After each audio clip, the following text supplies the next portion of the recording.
৫০ বছৰীয়া জীৱন সংগীৰ বৰ্ষপূৰ্তি উপলক্ষে এগৰাকী সাহিত্যিকৰ বিশেষ উপহাৰ ৫০ বছৰীয়া বিবাহ বাৰ্ষিকী উপলক্ষে পত্নীক উপহাৰ এখন ভ্ৰমণমূলক কাহিনীৰ গ্ৰন্থ সাহিত্যিক ইন্দ্ৰজিৎ দত্তই পত্নী দীপ্তি দত্তক উপহাৰ হিচাপে প্ৰকাশ কৰিলে ভ্ৰমণমূলক কাহিনীৰ গ্ৰন্থখনি দেওবাৰে গুৱাহাটী প্ৰেছ ক্লাবত আজাৰবাইজানত কেইদিনমান শীৰ্ষক ভ্ৰমণমূলক কাহিনীৰ গ্ৰন্থখনৰ উন্মোচনী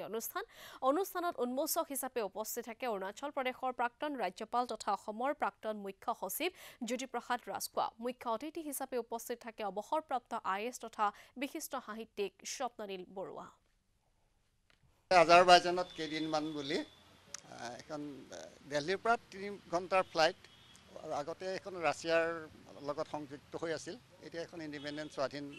ৰাষ্ট্ৰ এখন অপূৰ্ব সুন্দৰ ৰাষ্ট্ৰ তাত গৈ আমি 4 দিন 4 ৰাতি আছিলোঁ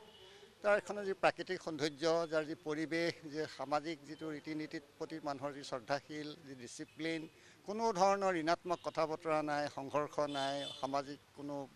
বেলেগ পৰিৱেশ নাই প্ৰদূষণ নাই আৰু সকলো মানুহকে ইমান সুখী দেখিলোঁ আনন্দময় দেখিলোঁ আৰু সকলো